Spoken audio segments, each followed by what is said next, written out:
Quick video, first generation Nissan Titan instrument cluster modification.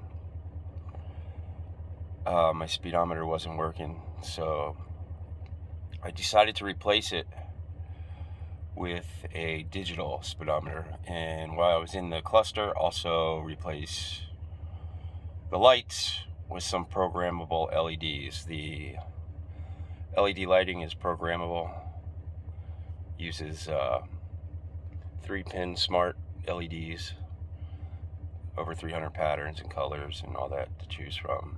But the inside modification with the speedometer is kind of simple. It's a little tricky. If you guys want to know how it's done, hit me up in the comments and I'll go through a quick video, at least an overview of how to do it.